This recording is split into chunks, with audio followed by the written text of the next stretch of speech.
Nenhum reino humano, nenhum governo humano será capaz de tornar pleno o reino de Deus na história humana. Muito embora Deus possa utilizar dos governos humanos para realizar a sua vontade.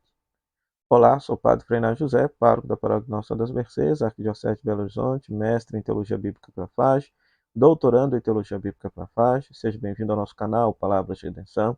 Seja bem-vindo ao nosso programa Pão da Palavra, no qual nós meditamos a Palavra de Deus proclamada neste domingo.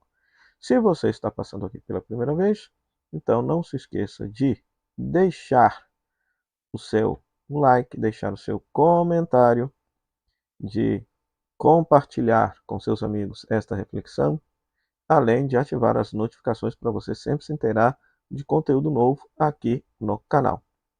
Sou autor e escritor do livro A Misericórdia como Caminho de Salvação, que pode ser adquirido pela editora Dialética. Nós temos como palavra de Deus nesse dia Isaías capítulo 45, versículo 1 e versículo 4 a 6, 1 Tessalonicenses capítulo 1, versículo 1 a 5b e Mateus capítulo 22, versículo 15 a 21. Vamos meditar com alegria a santa palavra de Deus.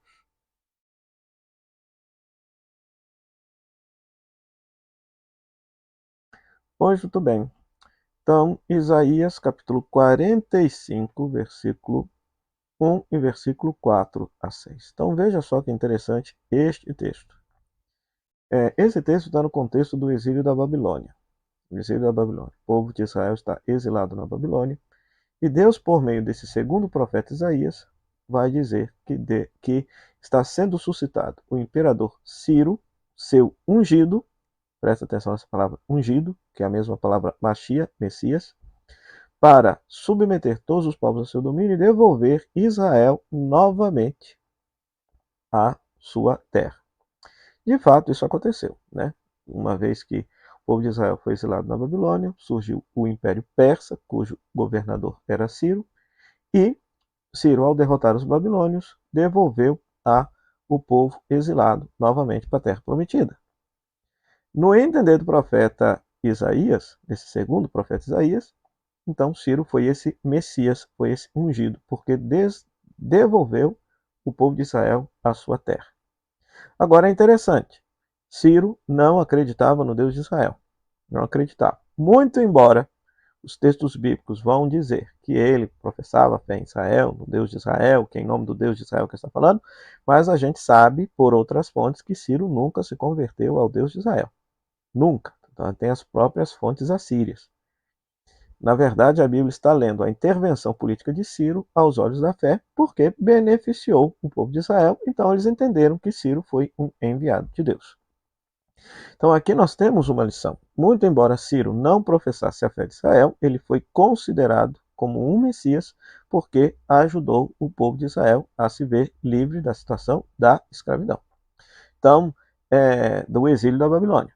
Então aqui nós temos uma lição. Por quê?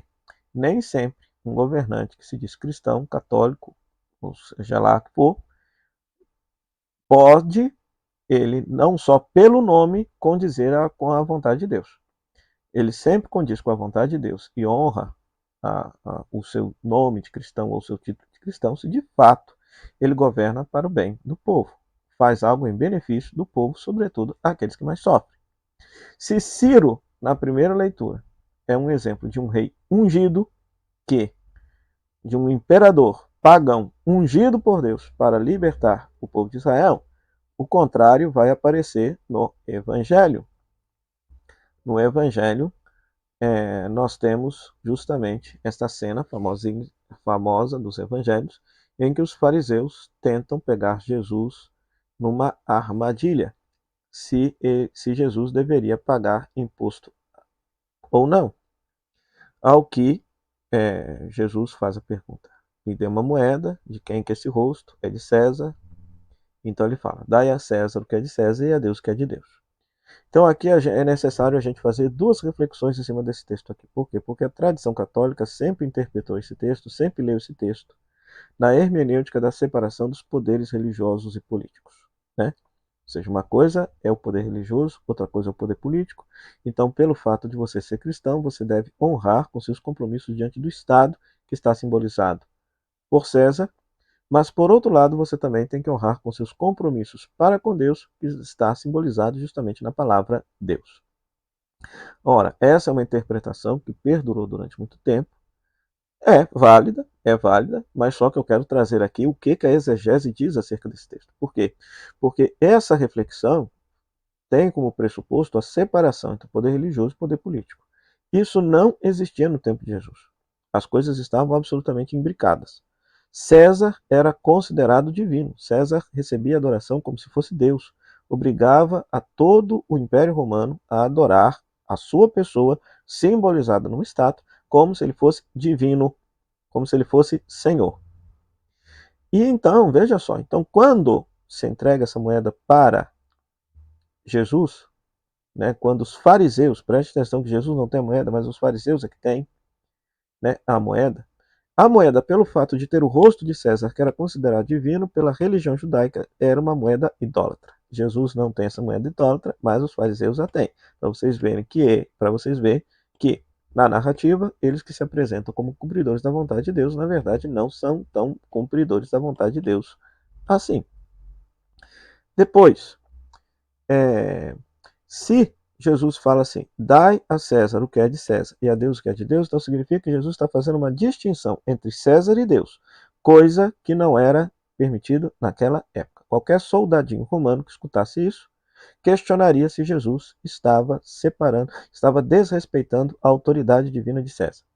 Não é à toa que Jesus sofre uma morte romana, porque talvez de fato isso historicamente tenha acontecido, certo? O que é de César? Esta moeda, mas o que é de Deus? A terra de Israel é de Deus.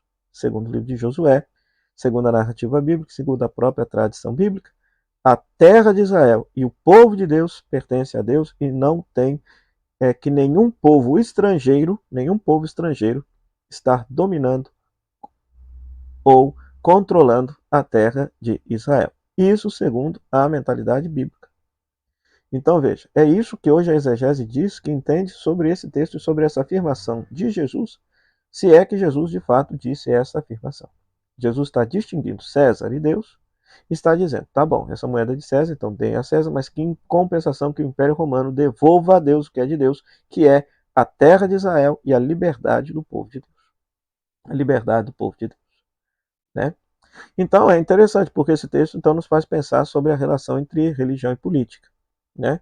Nenhum partido, nenhum governo, nenhum reino haverá de instaurar o reino de Deus na terra. Por quê? Porque todo partido e todo reino é ideológico, né?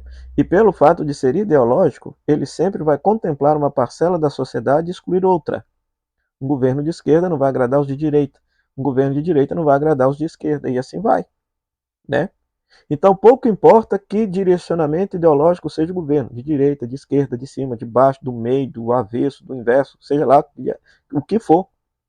Nenhum reino pode contemplar, nenhum reino, nenhum partido, nenhum governante contempla de forma plena a doutrina social da igreja e o evangelho de nosso Senhor Jesus Cristo.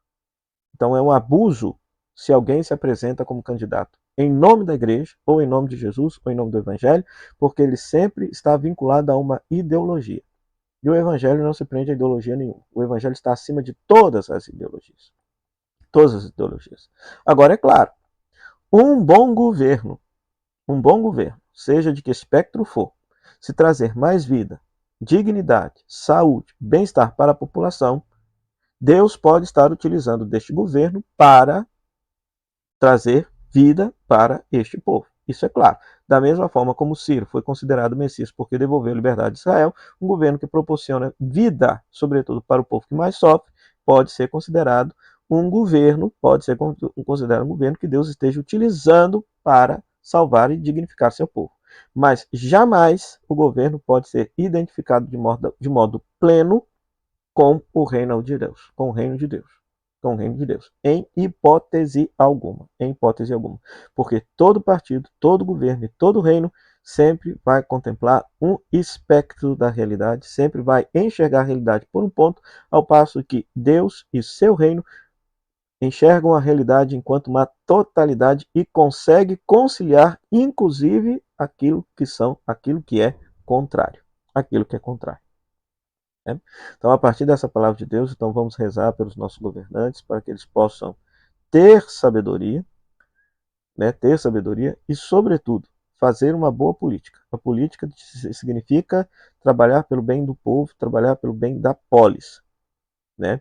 Então, que os interesses partidários e ideológicos não jamais estejam acima do bem-estar e da vida e dignidade do povo. Por fim, já na segunda leitura, nós temos o iníciozinho da primeira carta de São Paulo aos Tessalonicenses, que é uma carta muito interessante. Por quê? Porque é o primeiro texto do Novo Testamento, é o texto mais antigo do Novo Testamento, né? Ou seja, a cidade de Tessalônica é uma cidade grega, eles estavam sofrendo uma terrível perseguição pelo fato de serem cristãos, e Paulo está escrevendo esta carta para justamente animar esta comunidade diante das perseguições e responder questões acerca do que haveria de acontecer com aqueles que morreram por ocasião da segunda vinda de Jesus, né? E aqui Paulo elogia, né, como ele sempre faz nas suas cartas autênticas, ele elogia a fé, a caridade e a esperança dessa comunidade em perseverar na fé em Jesus. Então, essa introduçãozinha da carta nos faz recordar as virtudes teologais da fé, que nos vincula diretamente a Deus, a esperança da salvação, que é aquilo que Deus nos prometeu, e a caridade, que é a vivência do amor concreto pelas pessoas, sobretudo aos mais pobres, como forma de gratidão à salvação que gratuitamente Deus nos deu. Então, peçamos ao Senhor, por essa segunda leitura, que nos conceda a graça de praticar as virtudes teologais. O Senhor esteja convosco, Ele está no meio de nós, que a bênção de Deus Todo-Poderoso, Ele que é Pai, Filho e Espírito Santo, desça sobre você e sobre sua família e permaneça para sempre. Amém.